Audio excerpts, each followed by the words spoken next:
Hey everyone, before we start the show, I just want to get some plugs out of the way. If you enjoy this podcast and you're into wrestling, check out the Nerds and Marks podcast, or Marty and Sarah Love Wrestling. If you're not getting your fill on movie and entertainment discussion, then check out the Entertainment Buffet podcast. If you want to dive into the world of video games, I highly recommend the Darkcast by my friends over at darkstation.com. Listen to them cover important topics and interview men and women from all over the industry. Thanks for listening and enjoy the show.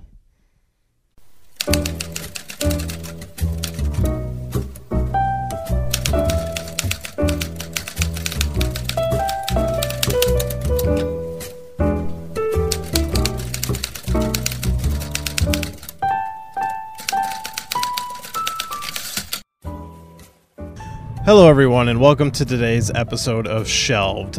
Just to get some housekeeping out of the way, I want to recommend a podcast called Screenplay Archaeology. Recently met the host over there through Twitter.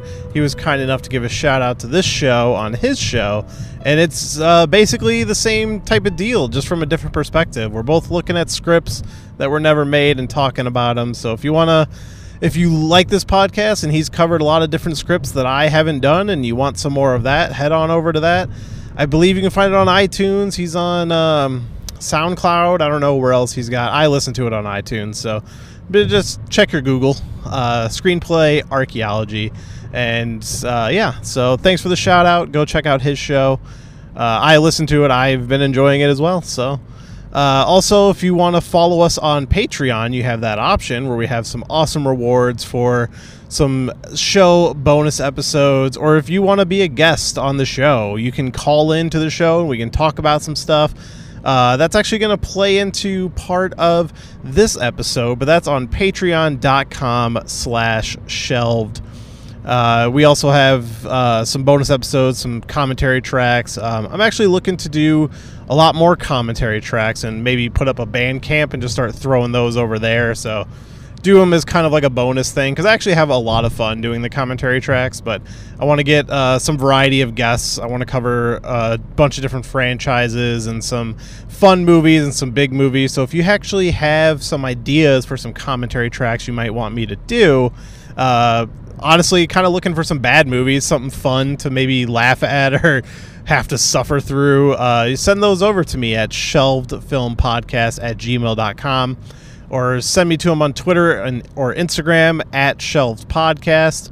Yeah, so I can get that stuff on the road. I've done all the Star Wars commentaries with my wife. We have the prequel commentary options if you want to go to the Patreon. We also offer, I've been talking about doing the DC movie commentary track marathon with the guys over at the 616 podcast. Be sure to check out their podcast. So yeah, that's kind of some of the housekeeping stuff. Today I have kind of a special episode. It is a movie review episode, as there's a little bit of a big movie that came out. I don't know if you heard of it. I'm actually recording this like minutes before it's going to go up. But Avengers Infinity War has come out. It's 10 years in the making. Marvel franchise, didn't originally start out that way. It was only when Iron Man was testing so successfully that they decided to record that little stinger at the end there. But yeah, so the movie came out. I saw it Thursday night, and what follows is going to be my spoiler-filled review for Avengers. Just heads up, this is spoiler. If you have not seen the movie, do not listen to this episode. If you've made it this far, I will give you my one-sentence review without spoilers. I really liked the movie. It has some things I have some issues with. It all depends on how they handle it in the next movie. If they stick the landing, how I will feel about this one in retrospect. So once the second one comes out, I will probably do a big wrap up of the Marvel universe, like the Avengers part 1 and 2, and give my full thoughts on both movies. But as it is now, we all knew this was a 2-part movie, so now we're going to move into some spoiler discussion, and I'm going to talk about Avengers Infinity War. After my review, I actually have 2 other people who I sat down and talked with. One over the phone. It's going to be Adam Condra, is a friend of mine. We used to work together for a video game website. He also does stand-up comedy.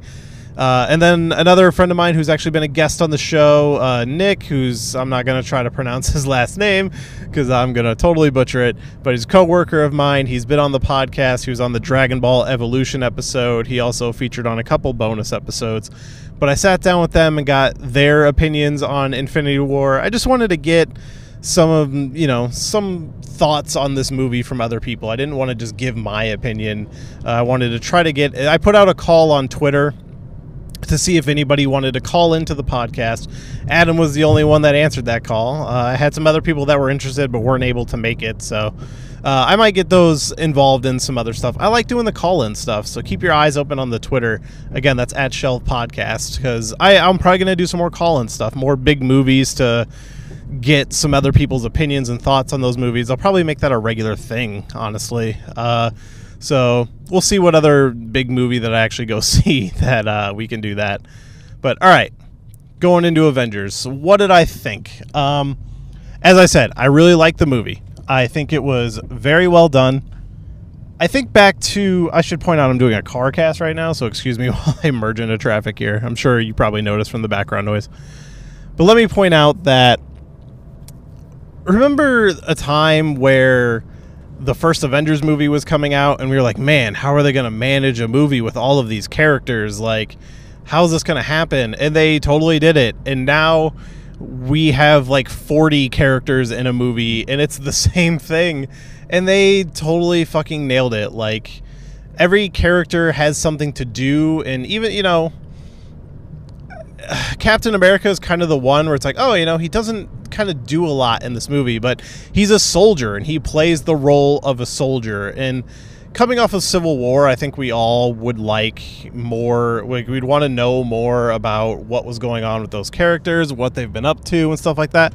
We don't really know. I was surprised that when the Avengers that are on the run kind of come into the scene that they're all together already and that they've been hiding underground. Even Black Widow, who was against them in the beginning and then forced to join them in the end when because she lets them go at the end of Civil War. Like, they were all just together and I was like, oh man, like I would have liked to have known more about what was going on with them. But honestly, the movie doesn't call for it, because honestly, this movie is Thanos' story. You might have heard a lot of people saying like, oh, this is a Thanos movie. And that's 100% true. Thanos is really fucking great in the movie. Josh Brolin plays the character so well. I think the CG on Thanos looks awesome. And his story is compelling. Like, he's not just this evil villain. Like, yeah, he's crazy. He's obviously the bad guy. But he has a point of view. And that point of view is really well brought out in the movie. You believe in his cause and why he's doing it, and the performance only helps to fuel that. He's played really well.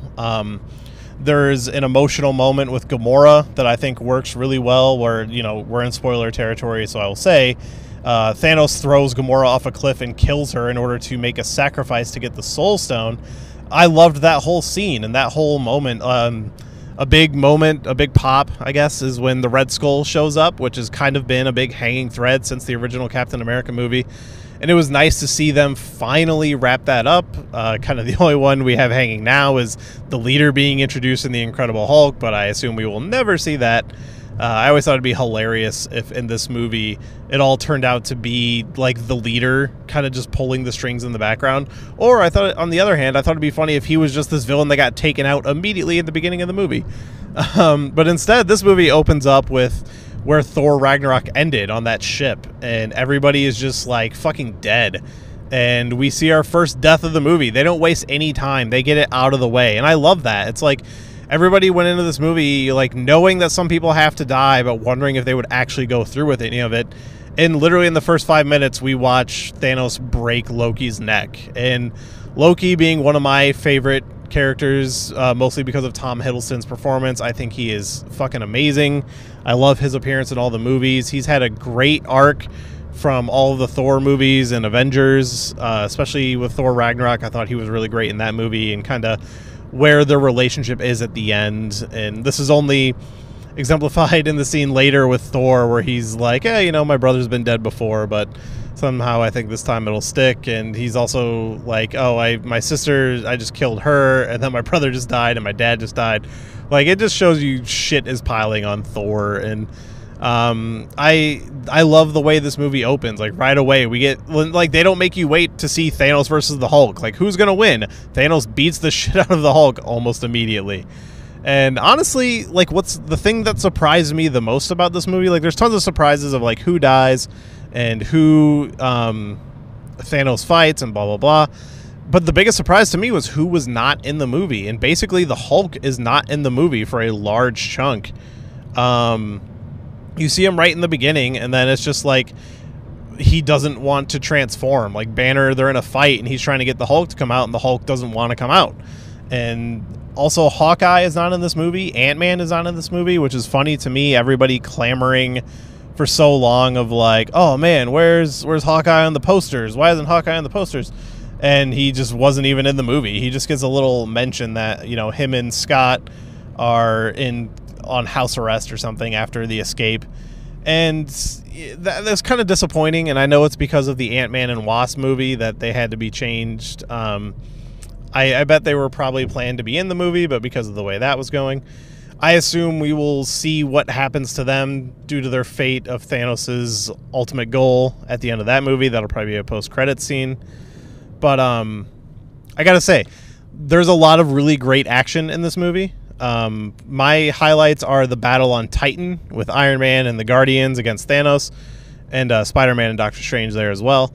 And then also this opening action, not the opening action scene because that's with Thanos, but the opening battle with Thanos' minions on Earth in New York. That scene was a lot of fun, and Thanos' minions are really great. Like, those were really great characters. Only a few of them get like a lot of speaking lines, and those were the two that stand out, but I thought all of them were pretty interesting. All of the scenes they're involved in are pretty fun. But that scene in New York with Doctor Strange and Iron Man and Spider-Man is maybe one of my favorite scenes of the movie. Just the whole opening and how, you know, they get pulled into space and that stuff was all handled really well. And I love seeing more Doctor Strange. Like, Doctor Strange was low-key one of my favorite Marvel movies, and it's fun to see him interact with the other characters. He's kind of the one I have the most fun, like, seeing how they work him in to the other stories. Yeah, I'm trying to think of what else I want to cover. Again, all the action scenes are great. The battle at Wakanda was really awesome. So I have not seen Black Panther, so some of that stuff I know. Like, some of it went over my head just because I haven't seen the movie. So I guess getting into my gripes with the movie, and a big problem for me will be if we get to the end of this and there are no consequences. So this is obviously the first part of a movie. The movie ends with like over half of the characters disappearing and then half of all life in the universe disappearing. And that stuff was cool. It was like it was bold. It was, or, you know, you see a lot of people saying it's bold, and I'm kind of just like, it is ballsy. It is bold that they would, you know, Spider-Man disappeared and all these other characters. I did not expect half of the ones who disappeared actually to do it. And while you're sitting in the theater, you're like, oh man, I can't believe they did this. But then it starts to kick in, like, oh, there's another movie coming, and they're probably just going to, like, wish half of these characters back, or all of these characters back. And some of them might die after that. Like, I think it's a given that Captain America or Tony Stark will probably be dead by the end of the next Avengers movie. I don't know which one you go with at this point. I think both are equally emotional. Maybe all of the original Avengers die, and that's why we're left with the originals. The question is, who comes back? Who makes it through the fight with Thanos? When do they come back? Do they not come back until after they beat Thanos, and then somebody gets the gauntlet and just brings everybody back, and that's that? Because the gauntlet gets, like, broken at the end. And does that affect the coming fight? Like, will Thanos have a broken gauntlet in the next battle? There's a lot of questions, and I'm actually anxiously awaiting the next Avengers movie. Like, after Age of Ultron, I kind of felt the fatigue. Like, it's always like, oh, you get all these movies and then the next Avengers movie, and by then you're just like, oh, all right, man, I need a break. And that's kind of how I felt again. And it's fitting that, again, it's Ant-Man after Avengers, and I took a break after Avengers and didn't see Ant-Man right away. That'll probably be the same here. But honestly, it's like, I want to know what's in Ant-Man's post-credits scene, because I want to know what it's going to lead to. Because after that is Captain Marvel, which will obviously be a big deal leading into the next Avengers, because Captain Marvel will be heavily featured there. And then we're going to get the last Avengers movie for this run of films and see how Thanos gets taken care of. And I'm very excited for it. I want to know who comes back, why they come back, who gets killed afterwards, because I do think you have to kill some people. And like I said, if it gets to the end and they wish everyone back with the gauntlet and everything's fine, this movie's going to suck to me in the long run, because it's going to be like, oh, well, you just took away all of the things that made that movie interesting. Like, on top of, like, yeah, there's great action stuff and great character stuff. Like, Thanos is a great character, and all the interactions with the team-ups are a lot of fun. To me, Thor and Rocket are kind of the standouts, as they've kind of become some of my favorite characters. And it's like, I just don't want it to, oh, you know, we come back, everybody gets brought back, and some characters just ride off into the sunset. Like, I don't want that. And maybe they're setting that up. In this movie, Tony's talking to Pepper about feeling like they should have a baby. And maybe it's like, all right, I'm going to go be a dad and I'm done with this Avengers stuff and see you guys later. But I hope there's consequence. And I think it just needs to go that way. So like I said, Avengers 4, depending on if they stick the landing, how they handle this movie could really bother me in retrospect. But I'm confident that they will make the right decisions. I don't think it'll just be everybody comes back and that's the end of it. But that's going to be it for my review. So stay tuned for, I have two conversations I'm going to cut into here. First, we'll go with my conversation with Nick, and then we're going to jump into my conversation with Adam. So thanks for listening. Be sure to check out all that social media stuff and be active on all the Twitters and stuff, and let me know what you want me to cover. Keep an eye out for more call-ins if you want to talk about a movie. These following conversations will be examples of what that could be like. So let's get into those conversations, and thanks for listening.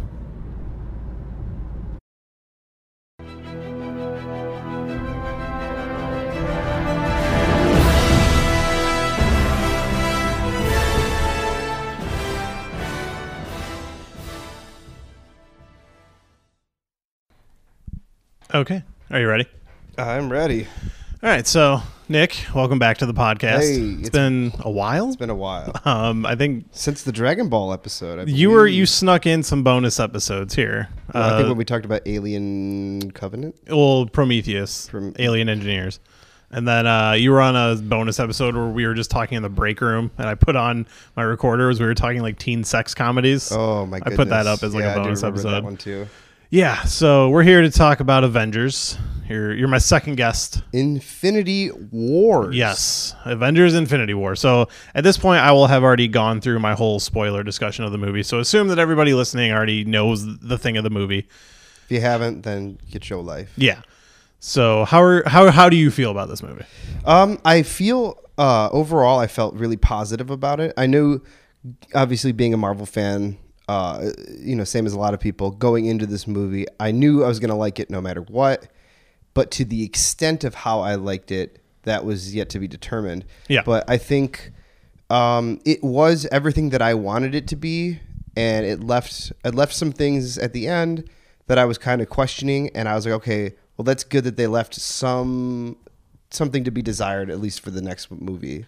I assume you mean specifically like the characters disappearing and stuff like that. Yes, they literally, the people that disappeared, there was no real explanation to it, and I like that they didn't give a specific explanation. You don't know if they're dead. You don't know if they just got teleported somewhere. You don't know. I mean, the assumption is he just made them evaporate into nothingness. Exactly, but I like that it was like, oh shit, what was going to happen? Yeah, and what got me was who they chose to make disappear. Like, I was surprised by a lot of the choices, because it literally boiled down to the original Avengers are kind of the only ones that are left. Like, there's a few extra characters, like Rocket is still there. Rhodey is still there.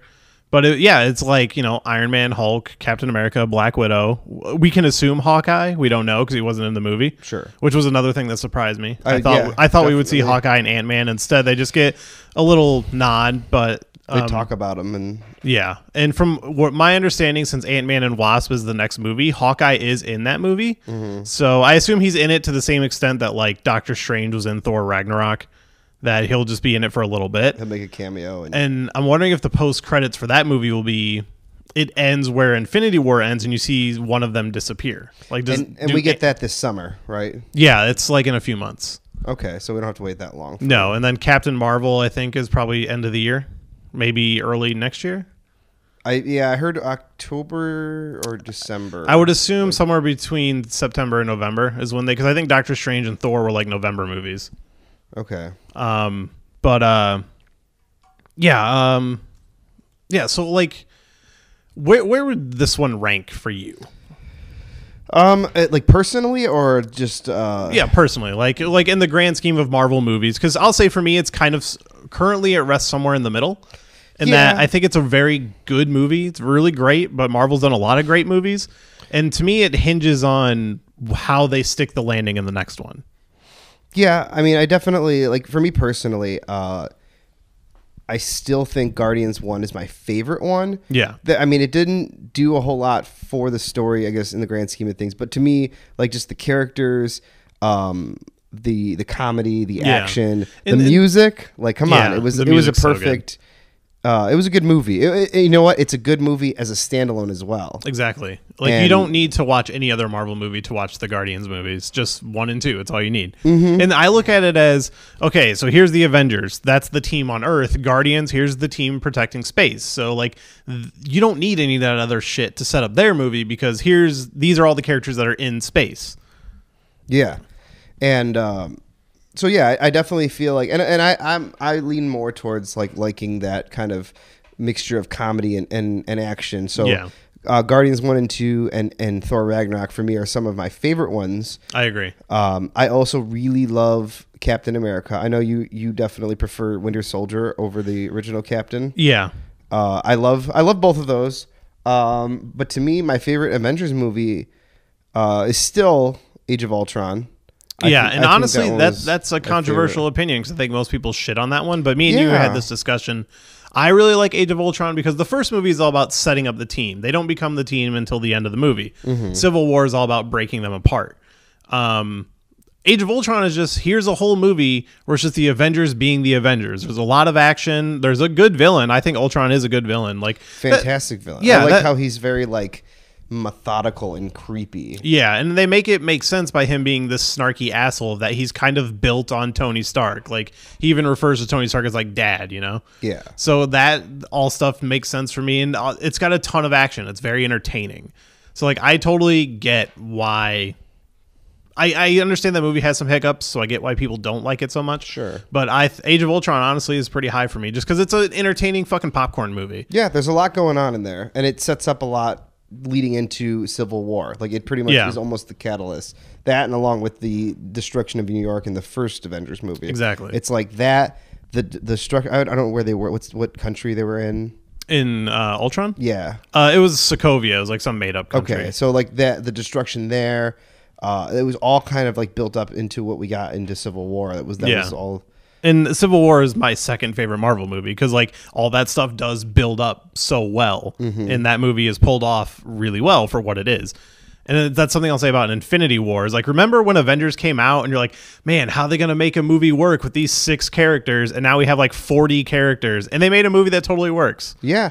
I didn't feel like anybody was being shoved down our throats. I think everybody got a fair amount of screen time that needed it. Yeah. People that didn't, like Captain really didn't have a lot in this movie. Yeah. But it was fine. What he did have was perfect for him. Yeah, and he was a soldier and he was in the battle, and that's where he belongs. Like it makes sense that Tony Stark would be the one trying to have these, grandmaster plans and trying to put it all together. And I loved a lot of the team combinations. Like Doctor Strange and Tony Stark was a lot of fun, and there were some good jokes there. Like, you're embarrassing me in front of the wizards. Like, yeah, good banter. I felt like that like Tony Stark kind of stole the show for me in this one as far as that's like what his you've dialogue. been saying. I really enjoyed his interactions, just like with him and Doctor Strange, him and Spider-Man. And I should say you haven't seen Spider-Man Homecoming yet, and there is a lot more of that in that movie as well. Yeah.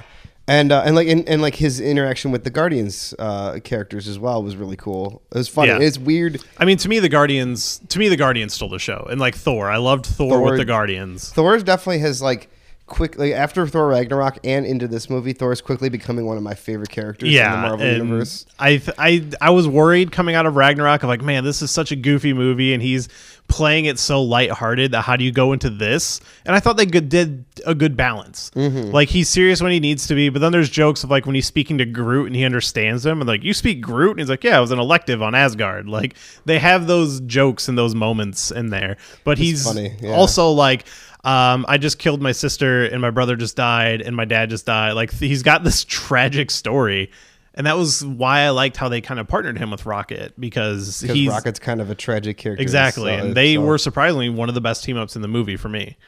Yeah, one that I didn't realize would. Or didn't even think of what would happen. Exactly. And this movie just reassures that Rocket's like my favorite character in the franchise. Like Bradley Cooper deserves so much more, because I know he just voices the character. I don't know if he does any motion cap or anything. I think he does a little bit. But like he's so good as just that character. Right. And a part of me wishes they would give him like a live action like side character in a movie, just to be like, he gets his, but yeah, you never know. Yeah, I love Rocket in these movies. And like when he meets the Winter Soldier, Bucky, and they're like shooting together, and Bucky just picks him up and is spinning as they're both shooting. Like, yeah, that was really cool spot. Like it reminds me of when he was on Groot in the prison and just shooting around. Like, yeah. To me, the Guardians were kind of like stealing every scene that they were in. Yeah, I mean, they definitely added a lot. Like it was like, because it's a different fighting style, I think, than what the Avengers are used to. Like, a lot of there's not a lot of hand-to-hand combat with the Guardians. It's a lot of guns and like shooting and evading. And the one who does kind of the hand-to-hand combat, which is Gamora, she usually has a sword. Like she's kind of pulled off into this other story. Yeah. And she's not involved in a lot of the action. Which was really interesting because it really humanized Thanos. Yes. Like to a point where I was like, I don't like, there's nothing in this movie that makes me hate him. Yeah. Like I feel bad for him. Yeah. So let's talk about Thanos. Probably one of the best villains they've ever done. I definitely feel like this movie is his movie. Oh, for sure. Like I remember the director saying that Thor and Thanos were the ones that got the most screen time. And I could see it, yeah. It works for him. And even Thanos' henchmen. Like I love all of his henchmen. Like even like the Squidward guy, the guy that Tony Stark calls him, he was fucking awesome. I liked him, yeah. And the woman, like her kind of whole, like the evil woman, I didn't catch her name, but like she fought Black Widow at the end and had a couple encounters with her throughout the movie. I really liked her. And there was just kind of the big nameless thug guy.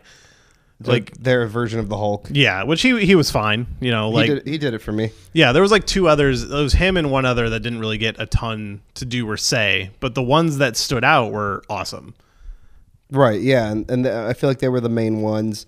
Other than that, I mean, they had that army of like alien dog things that were like cool as hell looking. Yeah, and kind of a step up from the Chitauri from Avengers. Like the Chitauri, that they're like a faceless army. This is literally just like a bunch of beasts that they seem to just release. Yeah, and just like, hey, point them in that direction, and they just go to like they're even trying to bust through the field, just dying, and they don't give a fuck. Yeah, it was insane. Yeah.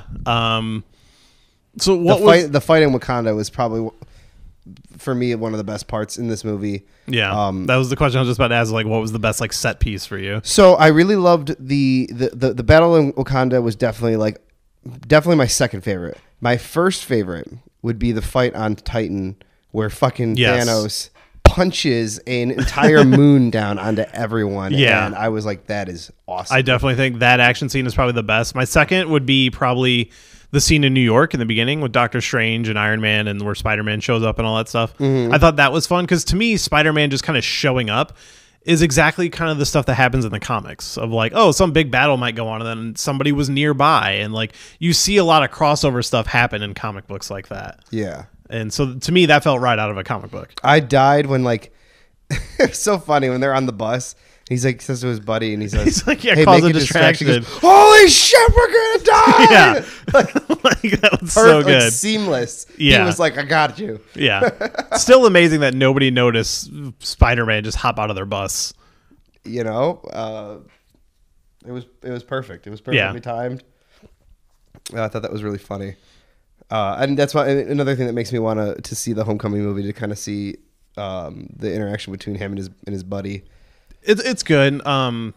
As we were talking before that, I had problems with Spider-Man Homecoming, and one of them is that they changed so much of the Peter Parker story that I was like, oh, why don't you just do Miles Morales if you're going to change so much? One of the things they changed is that best friend, Ned is his name. He's based on the character of, I think it's pronounced Genki from Miles Morales' Spider-Man. They're like the same character, except they just changed the name.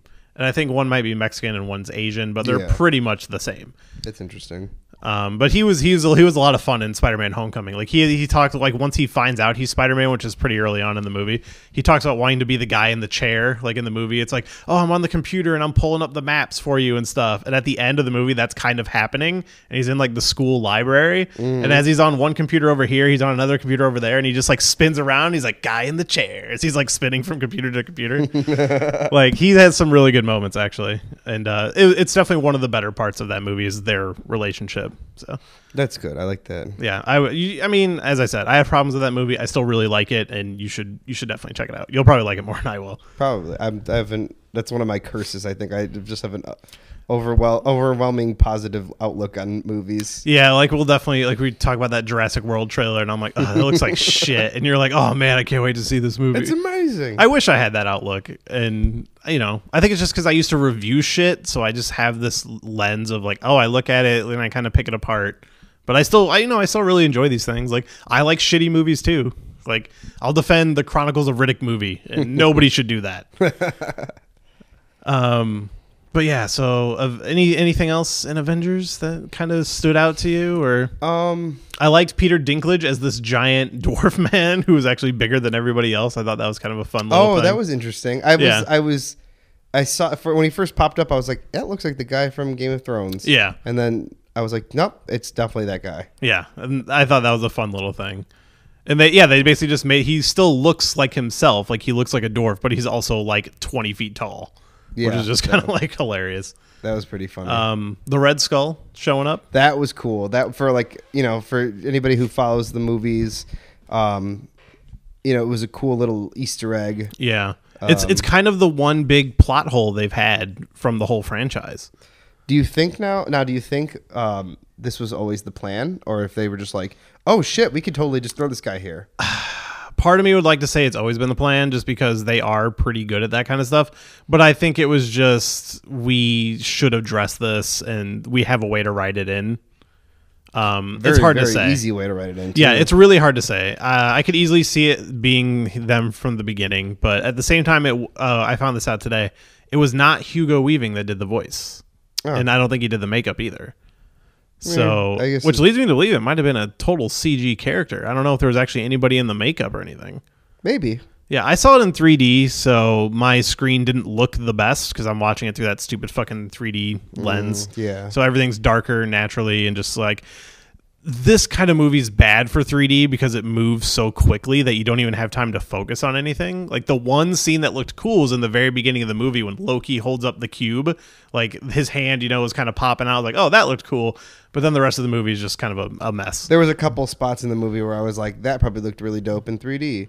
Yeah. And like I said, the only one that stood out to me was that Loki moment. But I also saw it at like midnight. So. Like the scene when Doctor Strange gives him the time... oh yeah, actually all the Doctor Strange stuff did, and like, he threw it to him, and yeah, it looks like it comes into the screen, and I was like, I'm sure if I was watching this in 3D that would definitely and when be he awesome. would do the time thing and the green bands are going around his arm, like the magic, that stuff did actually look pretty cool. And anytime they would like throw up their guards, like, that's awesome. Yeah, it kind of made me want to see Doctor Strange in 3D because that movie is fucking trippy as hell.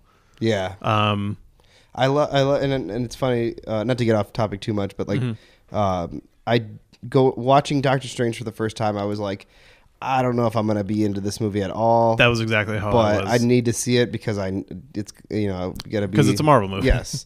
And it's honestly one of my favorites. That's exactly how I felt about it. And maybe it's because we went in with low expectations. Probably. And that movie is just Iron Man. Like, it's the same plot, same asshole goateed character who then becomes a better character.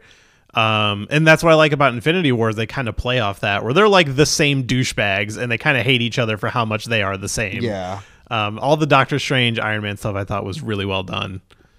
And Benedict Cumberbatch is kind of becoming one of my favorite people in this franchise. Like, out of all the movies that are out and announced, I wanted Doctor Strange 2 more than any of the other ones. I'm sure we'll definitely get one. Yeah, the only ones they've announced so far are Guardians 3, Spider-Man 2, and Black Panther 2.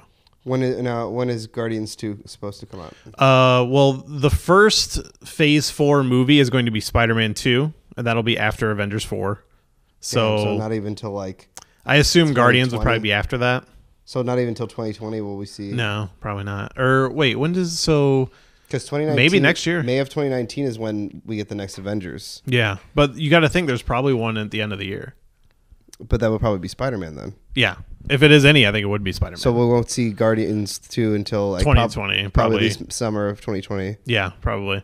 I don't know if they'll stick to February for Black Panther, but I assume Black Panther would either be late 2020 or early 2021. So I just read an article today that they have movies planned until 2025. So That's more insane. are coming. That is insane. They just don't want to announce any until after Avengers 4 because they said it will spoil things. That's fair. Yeah. And I'm okay with that. Yeah. So let's get into the end of the movie and kind of talk about what we think they will do. So everyone disappears. Yeah, we got about half the people in the movie disappear. Just turning into dust. Yeah, so basically we're down to the original Avengers and Rocket Raccoon. Or is anyone else left? I mean, Wong might technically still be hanging out at Doctor Strange's place. They didn't really address him at all. No, we don't know about Ant-Man or Hawkeye. Even Nick Fury disappeared. Yeah, which was crazy. I expected Maria Hill to go when they showed that scene, but I didn't expect Nick Fury to go. Because I knew he was gonna call. I knew where that scene was going as soon as it popped. I was like, oh, he's gonna call Captain Marvel because I know he's in that movie, and that movie takes place in the 90s. Blah blah blah. Which raises the question: where the fuck has she been during all of this? And I hope they address that in some way in the movie. Well, I don't remember if it was you who's telling me this or somebody that there's a theory going around that like she's gonna pop up in this Ant-Man movie, that they're gonna find her in the quantum realm. Maybe. I feel like you don't do that until there. Like, yeah, I don't buy that because I don't think you introduce that character before her own movie like that. I think the post credits of Ant-Man will show one of them disappear and be like, oh, well, like Ant-Man and Wasp disappeared and then Hawkeye's left. So now we're truly down to the original Avengers. So I think for the next movie, we're basically going to have the old Avengers pass off the torch to the new Avengers, and that all those characters that disappeared, they're all going to come back somehow. Yeah. My question, gone. Yeah, the question is when and what. Basically, I think most of the old Avengers will die, and maybe or be written off in some way. Like I think retirement. I don't know if you kill both Captain America and Iron Man. I think you kill at least one of them, and probably Tony Stark. Yeah, which bums me out, but. Robert Downey Jr. is not a young kid anymore. No, he's in his 50s. So, and we've had 10 years of him in this role. Like at this point, I would be fine if, he went away. I would hate to see it happen, but I would be okay with it. Like, but at the same time, it's like we got 3 Iron Man movies, 3 Avengers movies. He was in a Captain America movie. He's in Spider-Man. Like there's no shortage of Robert Downey Jr. as Iron Man. Sure. And I think killing Cap would be just as emotional because I think those are the two. I kind of don't want to see Black Widow die just because I still want her to get a solo movie. Yeah. Which I guess they've been talking, but then again, you could do a movie that's like, oh, it took place way back then. Yeah, like a prequel almost. Yeah. Which I'd be okay with that too. Yeah, I mean, like it's more difficult the longer they wait, but I know they hired a writer for a Black Widow movie. They haven't moved forward with anything yet, so.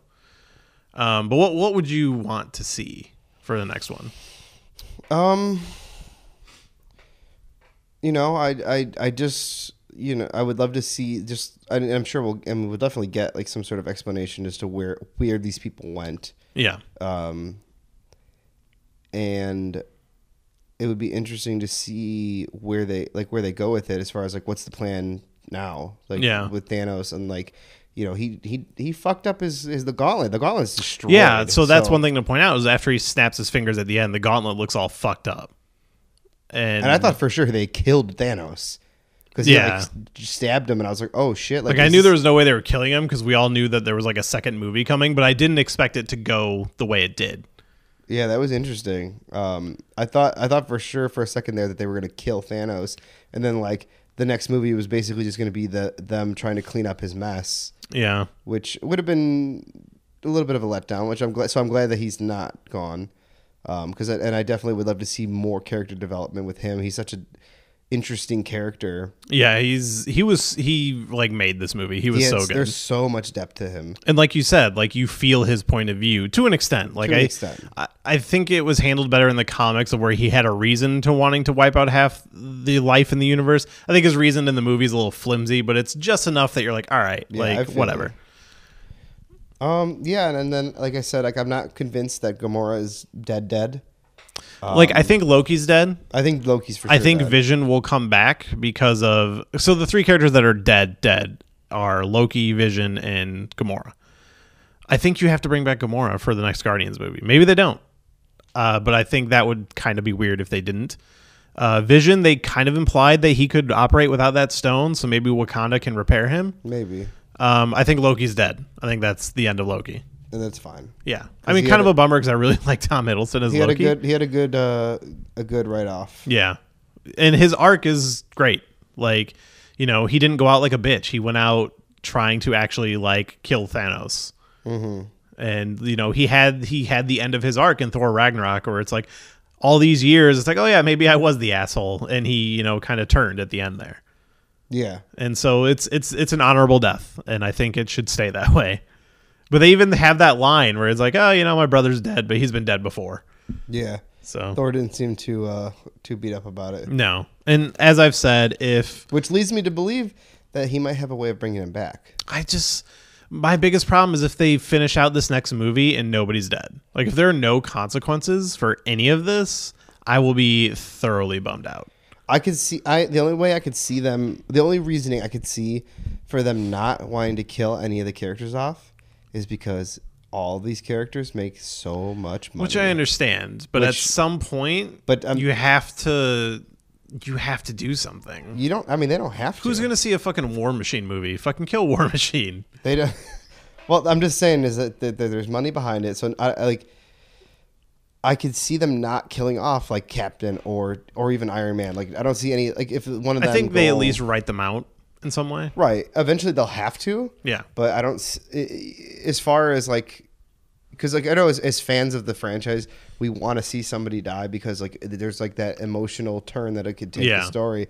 But for them, I could see them just being like, no, fuck that. We make so much money. Like, why would we kill them? Yeah. And I've seen a lot of people call out this movie as like, oh, it was so bold. It was so ballsy for them to do that. I'm like, why don't we pump the brakes until we see what happens in the next one? Yeah. And that's why I keep saying, like, for me, this is like a 4 out of 5.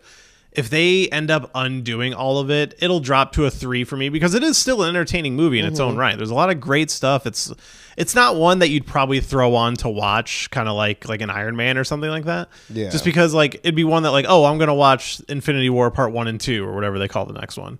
Right. But it'd be the one you watch during the marathon, not one you would just throw on. But if they fucking stick the landing in the next one and there are consequences, this could go up to a 5 for me. It all just depends on how they handle it from here. It just remains to be seen, I guess. Yeah. That's all I really got to say. Do you have any other opinions on the movie? No. I thought I thoroughly enjoyed it. Yeah. Thought it was a really fun movie. 2.5 hour movie, but it fucking flew for me. Yeah, it wasn't that bad. I mean, I saw it kind of late, so for me, it was after work. I saw it at 11:30. So. Oh yeah, you saw it later than I did. Because I saw it at 10:10, I think was my showing. Yeah. And I didn't get out until like 1:30. Yeah, it was definitely like 3 o'clock in the morning. Yeah, and did you have like fucking an hour's worth of trailers before yours as well? Damn near, probably. Yeah, mine, it felt so long. But I saw that Venom trailer on the big screen, so that was kind of cool. Hell yeah. I hope that movie turns out. I think it's going to be awesome. I hope. Like even if it's okay, I'd be happy with that. I definitely don't think it'll be bad. I think it's solid enough. I don't know, man. Sony with their stuff has not handled it with grace in the past. I will say the trailer looked way more promising than I could ever have expected. So I'm of high hopes at the moment. Oh yeah. But I don't know. We'll see how that one goes. But Yeah, so if that's all you got to say about Infinity War, anything else you want to plug or anything like that? This is going up tonight, so. Follow me on Twitter at the Matt Nix. TheMattKnicks. And you have a podcast as well? I do, which I haven't been keeping up with, but it is out there. It's called The Matt Nix Show. If you go on, it's on iTunes, it's on YouTube. So like, if you just search The Matt Nix Show, I'm sure it'll pop up. Yeah. It's just me talking to people that I know in my life. I was on there. He was on it.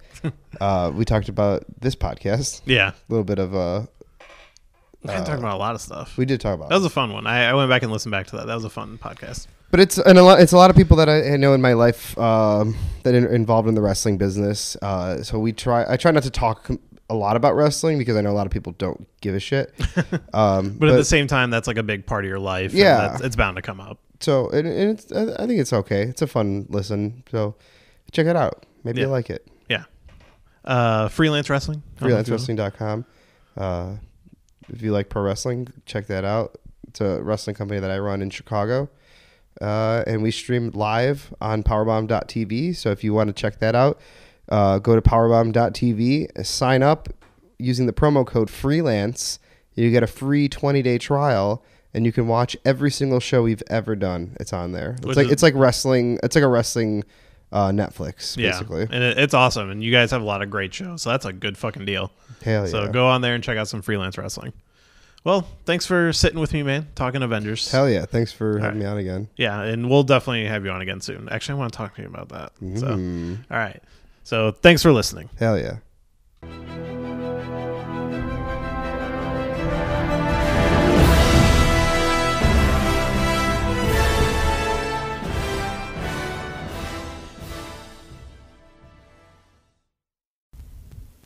Hi, Jeremy. Hey, Adam. How's it going? It's good. How are you? Good. It's been a while since we've talked. I think it might have been. Yeah, I was thinking the Dark Station Vita podcast might have been the last time. I think it was like around this time of year, like 2013, like a good 5 years. Yeah, it's been a while, but yeah. I understand you have some thoughts on Avengers here, so that's what we're here to talk about. Yeah. At this do you know how many other people you're going to have on? So far, you're kind of the only one. I might rope in a couple friends. So I had a couple people interested. I do have somebody who might call in later. He's kind of waiting to see if he's going to have time. But you were kind of the only one that answered the call. Yeah, I was interested to see what other people thought of this.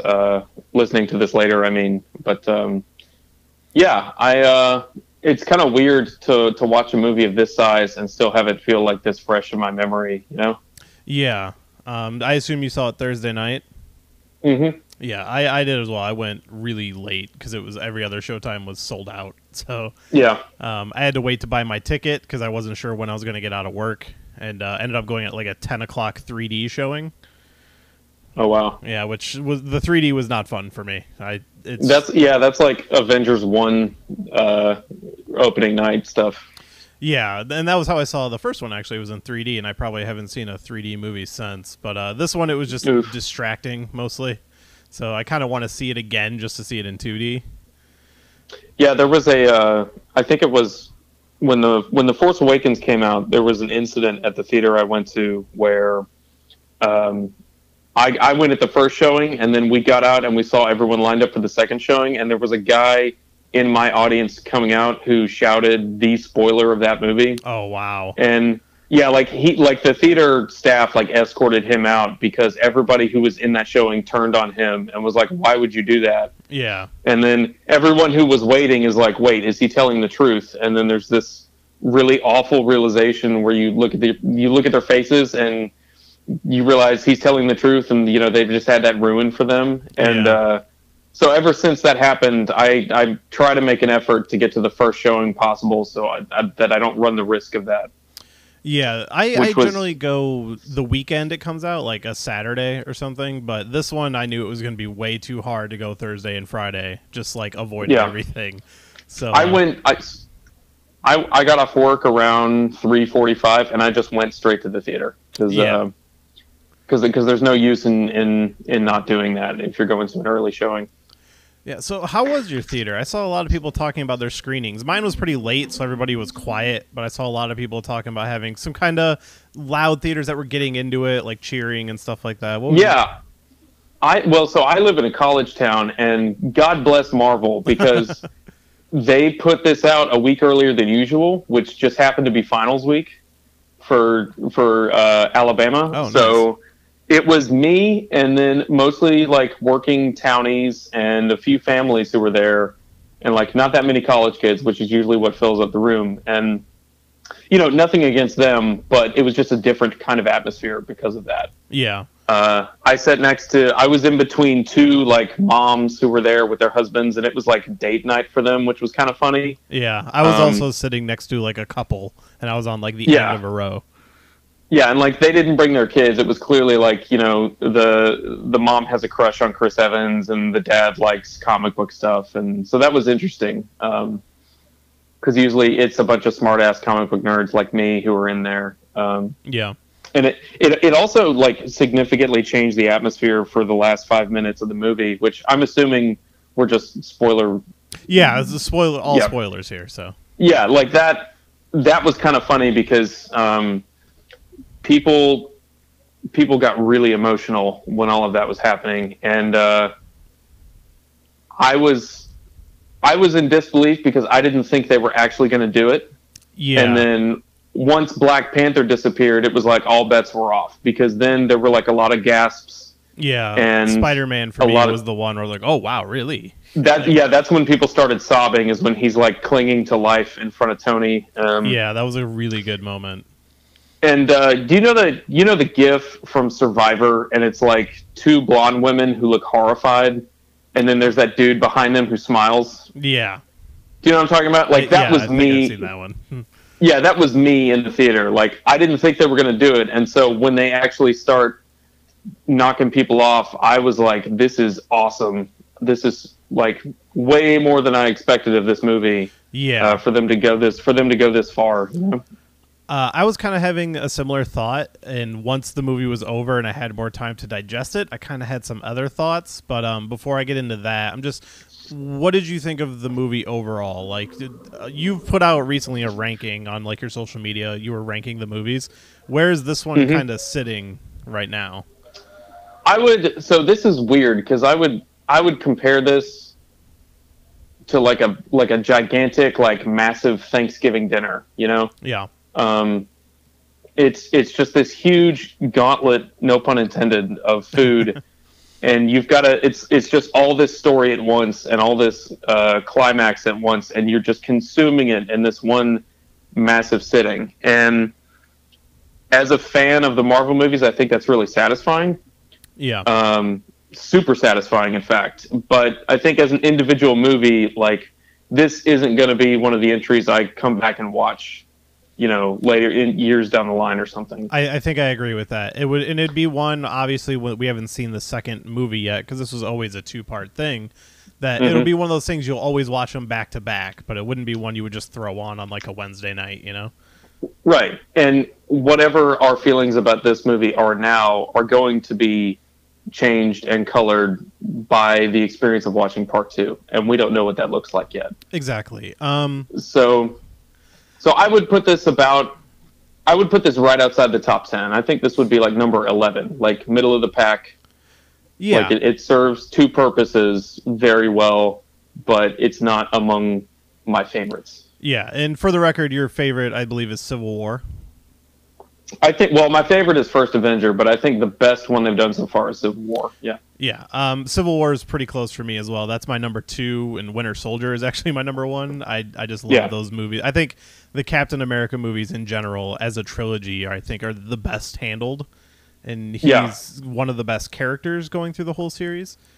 And, yeah, for sure. A little bummed he didn't get as much to do in this movie. I expected more of him, but the moments he had were really good. Yeah, someone pointed out that after the snap at the end of the movie, it's only the first 6 Avengers that are still alive. Yeah, that was something I noticed as well. So I think there's going to be a big moment where it's probably Cap, Iron Man, and Thor, who are, kind of the last line of whatever happens in part 2. And so but like part of that's something they had to do. It's like we've got all these characters, we need to make sure that like we don't have all that bulk in the second part. So I wasn't too bothered by that. I think he'll get a lot more to do in the next film. Yeah, I agree. And my highlight for him was when he met Groot. I just love that. I am Groot, and just, hi, I'm Steve Rogers. Steve Rogers, I forgot about that. Yeah, that was a quotable line. Like at work the next day, of course, everybody's talking about it, and that was one of the more quotable lines. For me, this movie also kind of put forth the idea that I think Rocket is maybe my favorite member of the franchise. Yeah, I really he was like really him. strong in this. Yeah, and I really like the Guardians movies. Both of those rank pretty high for me. Like it was one of those things where after Guardians 2 came out, I was like, man, that was really good. I think the first one is slightly better, and the more I've seen it, because it kind of became, we have a big TV at work, so we're always watching movies, and we've probably watched Guardians 2 like 12 times. And the more there I are see worse ways to spend an afternoon. Oh, no, for sure. And it's one of those ones, the more I see it, the more I'm like, this movie's like a lot deeper than I thought. And it's you notice little things every time. Like it wasn't until like the 8th time I watched it that I noticed Rocket makes the bomb with the batteries that they stole in the beginning. And like things like that. Well, I think my favorite character, I think the character that gets like the best, I guess, arc in the film is Thor, and Rocket is a big reason why. Yeah. Because when they pair those two together, it gives Thor a moment to like actually acknowledge how much shit he's been through. And that was actually a really good moment where it's a fantastic scene. It's a fantastic scene, and I thought Hemsworth like knocked it out of the park.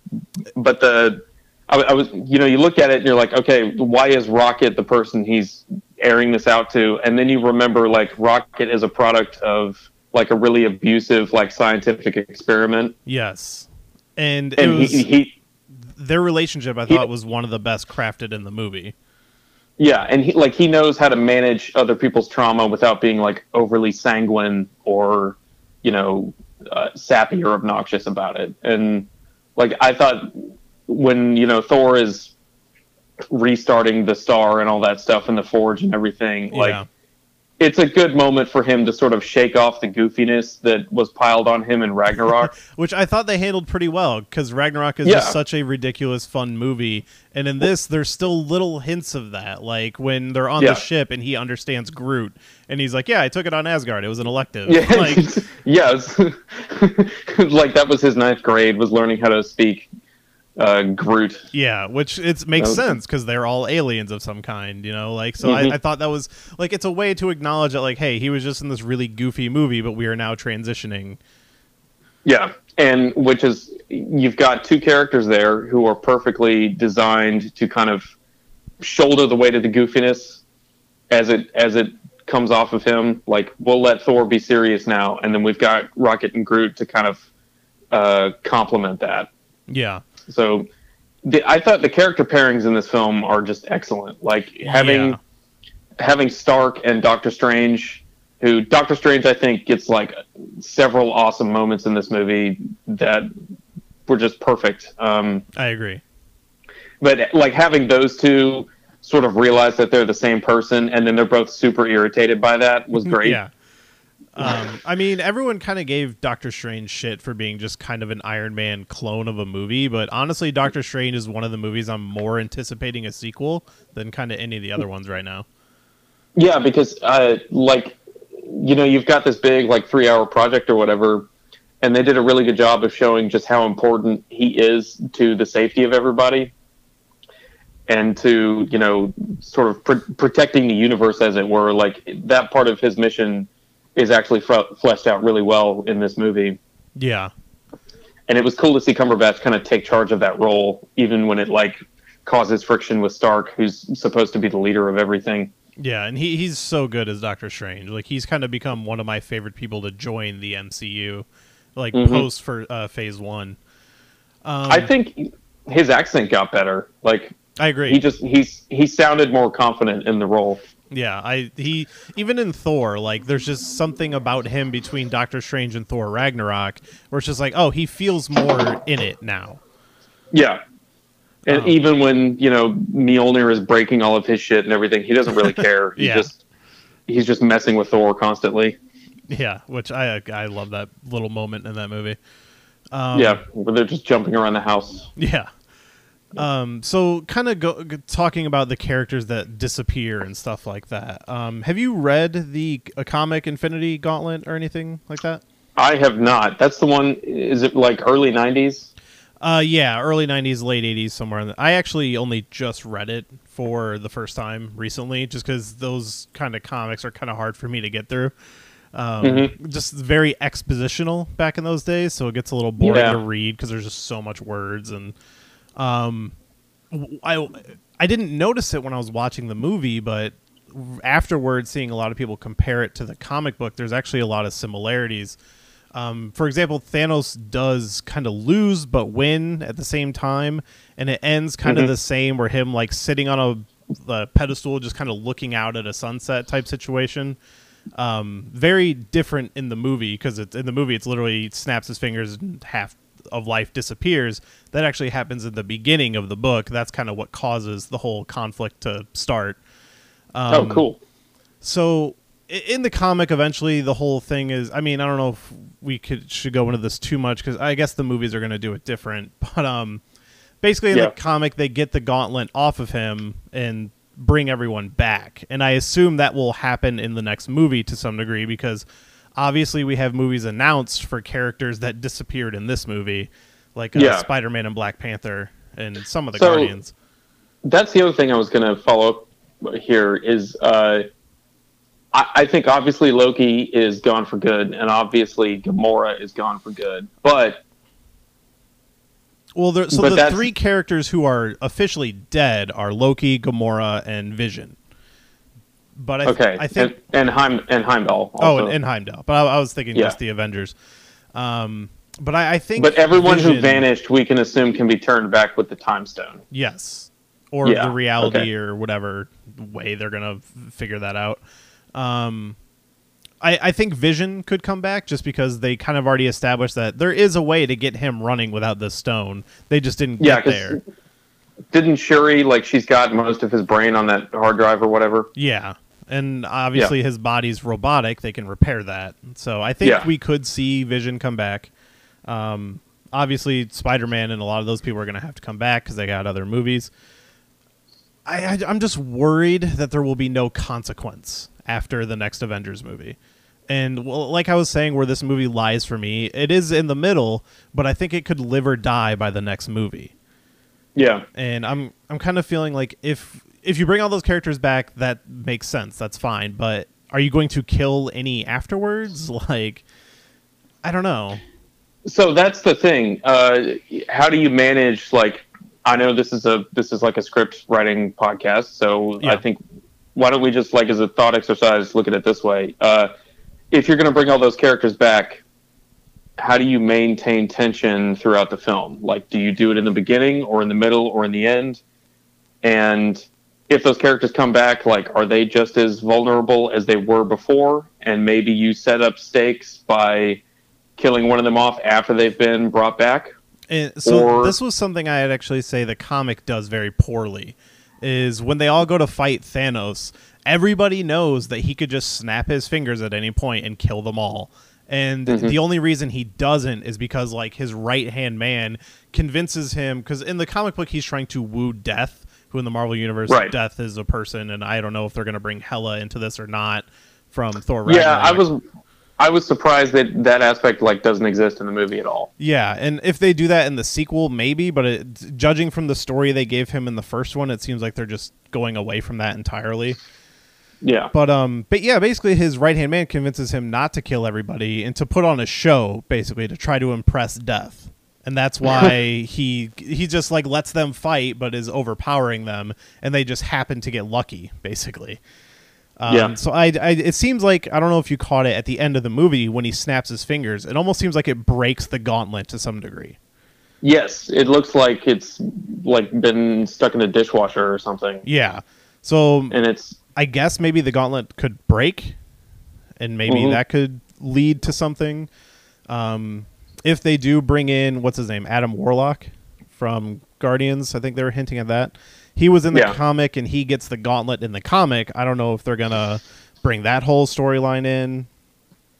But I think if you do bring him back, it might be like a halfway point thing, and then there's still some battle to be had. So, like, you know, you bring back everybody who disappeared somehow, and then the fight continues, and maybe some of these characters will be picked off in the fight. Yeah. So here's my guess officially is that no one gets brought back until the very end of the movie. So that way you have the 6 core Avengers trying to undo what Thanos did at the end of Infinity War. And in the process, some of them get killed off permanently. And when they get the gauntlet back, they rewind all the people who disappeared. So, so basically everybody who died, but all the people who faded away will continue. Exactly, yeah. And maybe, like, they would have to do some wiggling with the way the gauntlet works and whether or not it works perfectly as it did before. Yeah. To make that happen, or at least to make that feel plausible. I definitely feel like the broken gauntlet is going to lead into some of this. Like it can only go halfway or something like that. Yeah. Or maybe it breaks off his hand and they're able to maybe get access to even individual stones and just use that stone's power. We also have to assume Captain Marvel will come into play in the second one. Yeah, that was quite a stinger at the very end. Yeah, and I did not expect Samuel L. Jackson to disappear, honestly. No, I didn't either. I thought the second the car crashes, I was like, oh, Hill's gone. Yeah, and they're gonna obviously gonna have Fury because they need, like, you know, his sort of old grizzled, you know, Zordan effect to shepherd along the rest of the Avengers in the next movie. But no, he vanishes and he gets a killer last line, and then and then I guess the Marvel tease. Yeah, which I didn't realize when I saw the movie. I didn't know that Captain Marvel was coming out before the next Avengers movie. Yeah, it's one I have to keep like looking up. Like, oh, what's the next movie again? Because I knew Ant-Man was next, and I guess that movie takes place before this one. Which it has to. Yeah, and then because they also said Hawkeye is an Ant-Man, and I was very surprised to see that they were not in this movie at all. Yeah, I figured Hawkeye was going to be written out just because of the way he shows up in Ultron, and he's got that ranch with his family, and everything is just sort of perfectly set up for him to make an exit. But I don't know. That character's way more popular than I thought he was, and he's actually kind of become one of my favorites because of his treatment in Ultron and Civil War. Like, I love the way he shows up in Civil War and the way he kind of is just there and like, hey, look, I'm here, and he's got some quips. That line where he says, "I thought you were playing golf," and he just says, "Played 18, shot 18." Yeah, and he also had the line in Ultron where he's with him and Scarlet Witch, where he's like, look, we're here, we're on a floating island, there's robots, I have a bow and arrow, none of this makes sense. I've come to really like him, and I was kind of hoping to see him in this movie, and it wasn't until like we're in the middle of the final battle at Wakanda, I'm like, oh wait, like we haven't seen Ant-Man or Hawkeye at all. Yeah, and I kind of wonder, you know, maybe there's like a post-credits tease at the end of Ant-Man where you see like one of them vanishes or something. I was kind of wondering the same thing, if maybe Ant-Man will vanish and we're truly down to the original Avengers. Yeah, because that would be a good just like quick little kick in the nuts for everybody who's trying to keep track of everything. Yeah, and when they say Hawkeye's in the movie, I assume he's in the movie to the extent that like Doctor Strange was in Thor Ragnarok. Exactly, yeah. Or as Hawkeye was in the first Thor. Yeah. Like, I expect a tease at most. Yeah, it's like, here's what he's up to. Okay, now you know, let's move on. I guess we should talk about Thanos, because I actually had a question. Do you think Marvel has a villain problem? I know that's something that gets brought up a lot. They have a problem with, I think, the villain formula that they use, which is basically put a character together that has the hero's power set, but, you know, just like a mirror version of the hero, basically. A lot of Phase 1 and Phase 2 was definitely a lot of that. Yeah, and sometimes that works really well with people like Killmonger, where Or even like that doesn't matter. Back in Iron Man 1. I really like Jeff Bridges in that movie. Yeah, where it's like it's not about the power set; it's about the worldview that makes him a compelling antagonist. And then, I like the worst example of this I would think would be Yellow Jacket, because he's nothing against Corey Stoll, but like there's just and the plainly villain not is much not there. why you like that movie. Like Ant-Man is fun for a whole other ton of reasons. But or like the other problem is, I think Dormammu is super cool, but also not really a character. Yeah. It's just this kind of force of nature, and then they face off in that really awesome scene at the end. It's one of my favorite endings to any Marvel movie. It's so good. Like it's like, okay, we took the Iron Man blueprint, and then here's this really cool thing. It's not a fight. It's not like it's not totally just an effects reel. It's actually like a really entertaining just bit of script writing that satisfies the end of that movie. But to answer your question, I think it's fair to say that like probably 2/3 of Marvel villains haven't been especially threatening. Like I think they're still plenty memorable. I think they're getting better as well, because I think their last handful of movies have had really great villains. Yeah, like I like Whiplash. I think the Mandarin twist in Iron Man 3 is fucking great. I will defend Iron Man 3 to my grave. I know you're one of those people right there with me. Yeah, Alexander Payne in Winter Soldier is interesting. I don't think he's they tried to do something different with him, and I thought it mostly worked, but he's not he's not like he's missing something to like really put him on the level of like Loki and Killmonger. And you can't really call Bucky the villain because he has like a twist at the end, basically. No, you can't. And the other thing about this is I thought Zemo from Civil War was like he has a really good hook. Yeah, and I think we're still waiting for that to pay off. It's kind of like the way the Red Skull showed up in this movie. I feel like that's one thing which was so good. I did not mark out for anything else as hard in this movie as that scene. Yeah. When he steps out of the shadows and you see his face, because that's exactly the type of thing that would show up in a comic book. Exactly.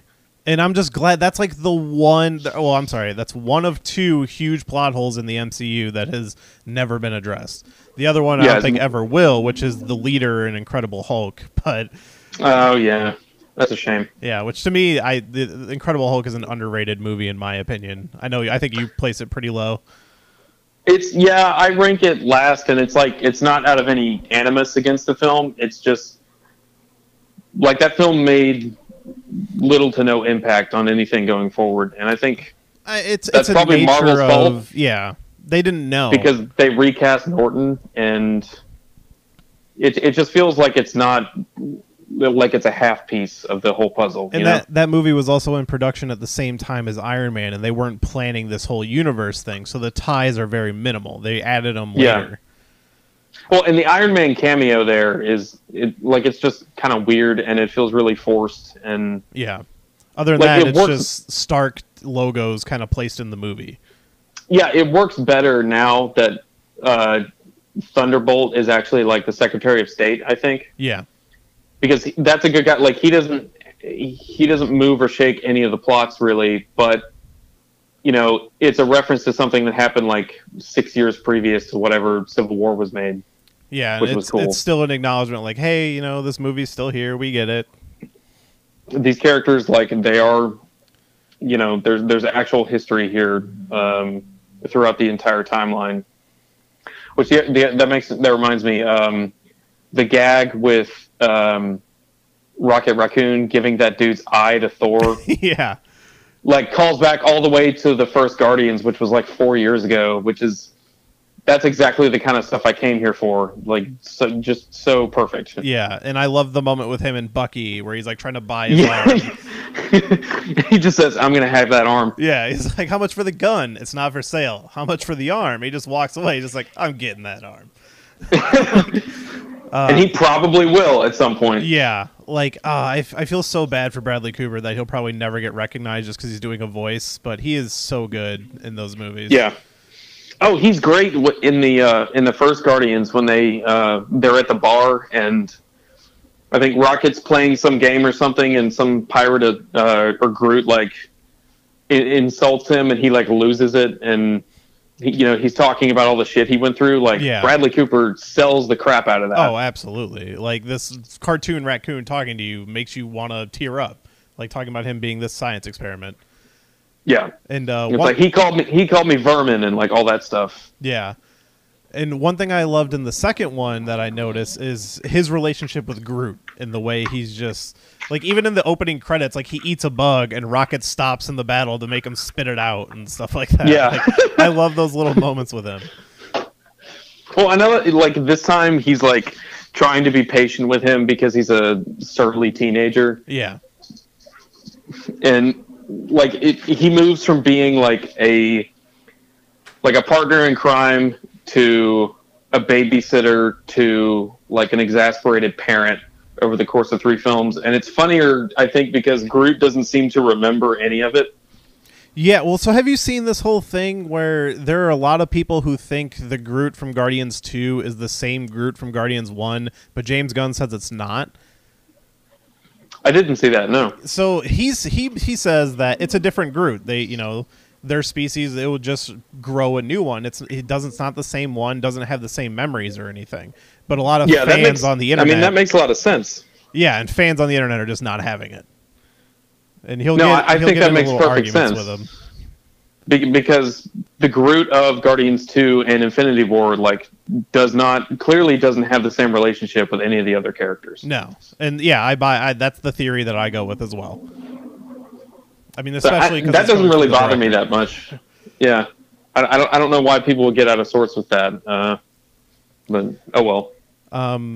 So yeah, keeping with the villains, what did you think of Thanos and the way he was in this movie, and how does he rank amongst Marvel villains for you? For me, I'll say he's towards the top. Yeah, towards the top for sure. I would put Kingpin at the top. I think if we're allowed to like dip outside the movies, I think Kingpin is probably the high watermark for Marvel villains. I would agree. And then Loki, Red Skull, and Killmonger are very close to the top as well. Thanos, a lot of people have made the comment that like Thanos is the hero of this movie, and I absolutely agree with that. Like it's clearly his story, and he's the one who drives all the action forward. Yeah. And it is a Thanos movie featuring the Avengers. Exactly, yeah. And as far as that stuff goes, I buy a lot of Thanos' motivation. I'm not sure his plan makes a whole lot of sense, like even when he explains it and tries to ground it in his conviction. I thought, the whole we must kill half the universe to solve a population crisis, like they needed some examples to illustrate that, Yeah, and that was something in the comics that was different, where he had promised death to kill half the universe to, woo her. And that that's it's still crazy, but it makes more sense. Like there's a goal. Yeah, and like the movie does just enough to get you to buy into him, like really caring about this plan, even if I think the plan doesn't make a whole lot of sense. Yeah, he basically tells his story, and you're just like, okay, well, I guess he says that, so that's what I'll go with. some more background on like pre-apocalypse Titan or whatever happens. I think like instead of a flashback with Child Gamora, we need a flashback with like maybe not Child Thanos, but like what his planet was going through when the genocide happened. Yeah, because honestly, the Gamora flashback I don't think adds a lot to the movie. So much so it's like, because we already know Gamora's relationship with Thanos. Yeah, and it's basically a callback to show us a knife later on. Yeah, and it's I think it's a good setup for the soul. What is it? The soul stone. Yeah. That room he's in, where he sees her in the pool after he snaps his fingers. And all of that stuff was really good. I like that scene a lot, and so I can appreciate Child Gamora showing up just to set that up. Yeah. But overall, I think this could be a new formula for Marvel going forward, which is, to tell a villain story and then sort of have the heroes play around them. Yeah. I haven't seen Black Panther, but it sounds like Black Panther does that as well. You haven't seen Black Panther? No, I missed it. I had really busy stuff going on, and I was kind of waiting for it to go to a dollar theater by me where they get movies late in their run, but they've kind of changed their model, so they don't seem to be getting it now. Oh gosh, I'm really worried I've like said something to spoil it for you now. But at this point, it's on me. And okay, yeah. Well, so what Black Panther does really well is not that it's not like it's the villain's movie. It's that like you've got two competing protagonists. Yeah. And like you don't really realize it until halfway through the film. And so like it's kind of similar in that vein. Like in the sense that you have dueling ideologies and you can see the reasoning behind both. Yeah, and like Killmonger's really sympathetic, and his backstory and his motivations are really, really well developed and fleshed out. Yeah, and that's all I've really heard about that movie is how good the villain is. Yeah, he's great, and like I didn't. There's a few like not anachronistic. That's not the right word. There's a few details to his character that I think are kind of out of place. Like people in Wakanda, you know, they talk with those kind of hybrid African accents, and then you've got him running around. You've got him running around saying things like, man, I'm feeling it, and like talking like he's from Oakland because he is from Oakland. And it just, the clash there, the juxtaposition isn't as amusing as I think they thought it was. But it's good. It's very good. And that movie also features Andy Serkis just out of his mind, which is great. I've heard a lot about him. Yeah, he's so much fun. He's great in that movie. Yeah, I really look forward to seeing it. It's coming out on Blu-ray like soon. Like they're cranking that one out. Like it should be. It'll be on Blu-ray. It's been almost 3 months. Yeah, normally it's like 4.5 months, and that one's coming out like early May. So, yeah, I think it has to be in theaters a minimum of 90 days before they can put something out physical. Yeah. So I'll be seeing it soon, hopefully. But yeah, somehow that one I didn't get a chance to go see. I'm jealous, man. Like the first time you watch that movie is real cool because there's a lot of stuff. There's a lot of stuff in that film just aesthetically that is really original and unexpected, and I like my girlfriend and I walked out of that film and I was just like stunned because of how like well developed the world is and everything. It's so good. Yeah, I'm really looking forward to it. That's gonna have to be one where I get to sit down with the Blu-ray and it's like, okay, no interruptions. Give me 2 hours or whatever I need, and I'll see you at the end. That's like when Baby Driver came out last year. I bought 2 tickets on the same day because I was like, I know the second I get out, I'm gonna want to watch this again. And I was right. So I actually just watched that like a week ago for the first time. So yeah, I saw you were not down on it, but maybe a little bit reserved. Yeah, I definitely think it's maybe the best made Edgar Wright movie from like a production direction standpoint. But the story kind of left me. It felt lacking to me. Yeah, mostly revolving around the female character. I just didn't feel like she had anything to do. Yeah, it's very much like pay no attention to the man behind the curtain. Yeah, it's like, hey, because if you notice the man behind the curtain, like enjoy the fun action scenes and stuff like that, which were all great. Yeah. Like I loved the action scenes. Also, the music a lot of it wasn't really to my taste. So, oh man, I love that soundtrack. Like there was a couple really great songs, and the rest like Guardians was one I came around on. Like a lot of this, I at least recognized all the music, but yeah. It was like the more I listened to it, I was like, oh man, I love these soundtracks now. And a lot of the Baby Driver music, aside from the stuff I already like, I don't think there was anything that was going to kind of sway me. Yeah. Yeah, that's fair. Yeah. Well, I didn't hate the movie by any means. I would gladly... It's one I would throw in and just kind of, enjoy for what it is. But it's not like a movie like Hot Fuzz where I'm just like, oh man, I love watching this movie. That is the best movie ever made. So yeah, which I'd have to agree with you. One. Yeah, and that's my favorite Edgar Wright movie. Having not seen The World's End, but I don't think everyone kind of says that one's somewhere in the middle. So, World's End is really good, especially if you're. It's like a. It's like a. Gosh, what's the word I'm looking for? It's about sort of Arrested Development in middle age. Okay. And like realizing that you have to grow up at some point, and it's really, really well done. Yeah. Which means maybe those themes aren't relatable to everybody, but you can clearly tell that it was like an important film for Simon and Edgar to make because that's the kind of stuff that they were going through. Yeah, I still really want to see it. I just, I wasn't rushing to see it after hearing the general reaction. Yeah. Also, the fight scenes in The World's End are fantastic. Yeah, which and even in Baby Driver, all that stuff's great. It was just kind of the rest of the movie. I was like, Oh, I think the fight scenes in The World's End are probably better than Baby Driver. Easily. Okay. Well, then there's a lot of like Jackie Chan style slapstick and like one take kind of stuff going on. It's really good. All right. Well, I'll definitely check that out. Anyway, that was the Edgar Wright minute. Yeah. You need it once in a while. Was there anything else about Avengers that kind of you want to talk about? You need to get out.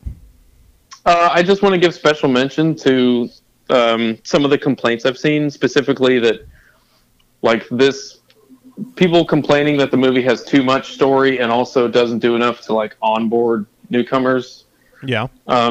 We touched on this like on your first question, by which I mean like I totally understand if that's your complaint about it, but like I would dispute the idea that there's too much story. I think what's super great about Infinity War and what makes it work a lot more often than not is that there are entire scenes that are just like dead air with certain characters just being themselves and doing stuff that does not advance the plot at all. Like there's a whole 2-minute gag about Drax like standing still to see if he can become invisible. I loved that moment.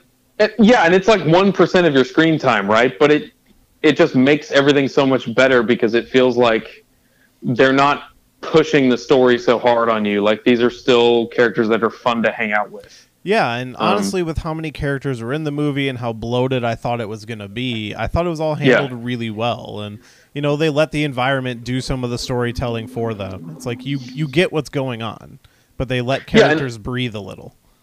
Like all the stuff between Star-Lord and Thor where he's trying to like out-macho him. Yeah. It's like it's not...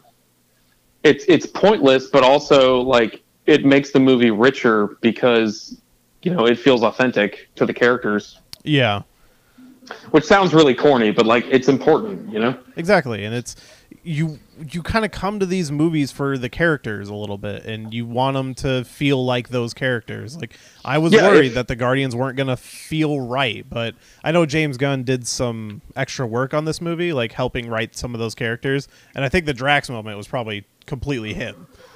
Yeah, and also because Batista like doesn't get a lot to do, and that really bums me out because I think Batista is like a really super underrated actor, and absolutely. So like giving him a whole just like miniature showcase for him to just do his thing was really appreciated on my part. Yeah, I couldn't agree more with all of that. He gets a few moments like that too, like when he's moving in to stab Thanos. There's something he says that's like kind of that like Drax hyper literal Draxy way. I can't remember what he says, but he gets a few moments where he's just like you can tell he's not getting whatever he's supposed to get, and it's funny. Yeah, I know what you're talking about, and I can't pull it out of my brain either. But yeah, like the Guardians, those characters. I mean, I feel like that's kind of why a lot of people love those movies so much because the characters are so great, and they fit so well in this movie. Yeah. And that was something I know a lot of my friends were worried about, like, oh man, I don't know how it's going to be when the Guardians meet these characters. But another one of my friends was even saying, like, oh, they kind of build it as the Guardians meet the Avengers, and it's like, oh, well, not really. Like, they meet Iron Man and Spider-Man. Yeah.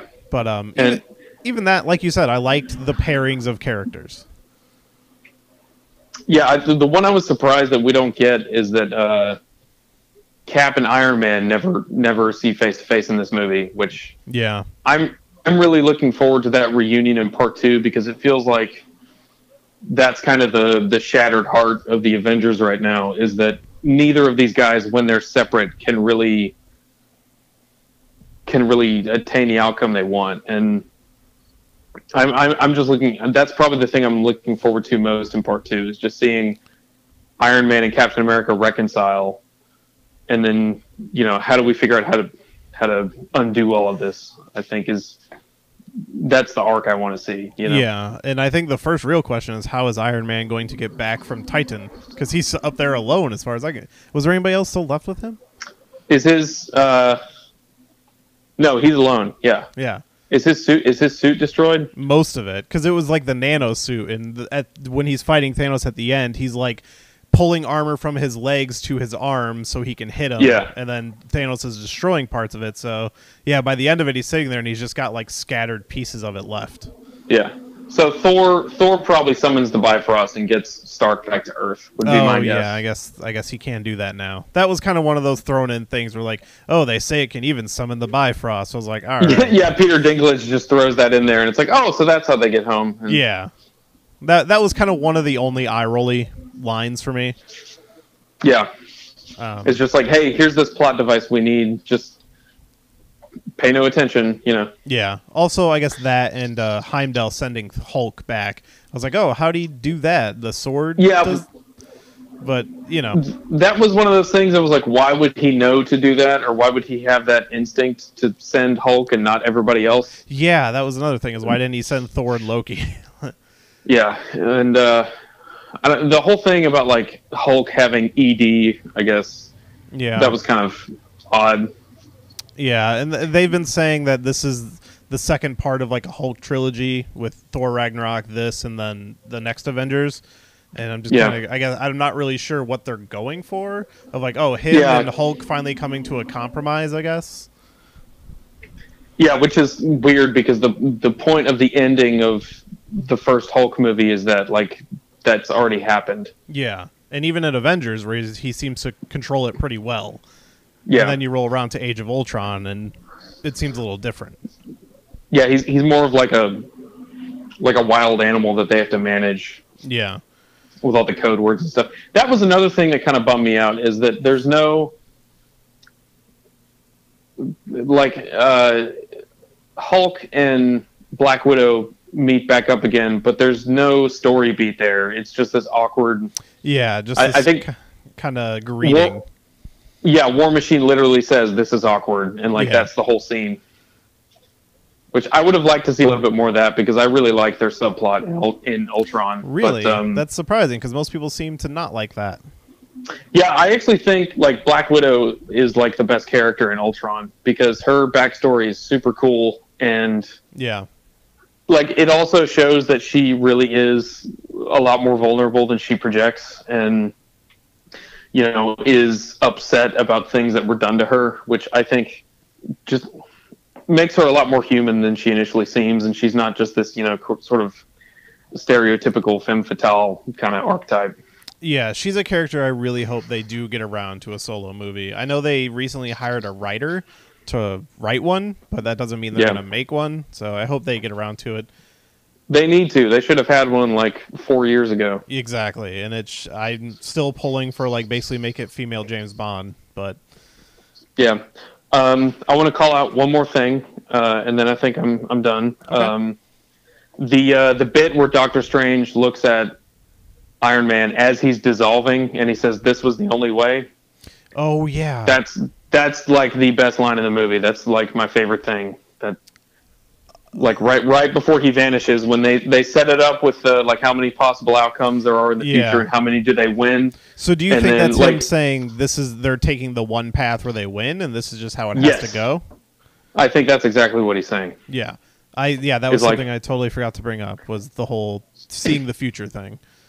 Yeah, I thought like that's a perfect setup for part 2, and like whatever happens being what is supposed to happen and you know, fated and everything. Do you think that's one of the moments that could kill this movie in retrospect, though? Because like if we get to the second movie and everything goes and we have the happiest of endings, do you think it's like, oh, well, halfway through that movie they told you that they saw that it was going to go this way?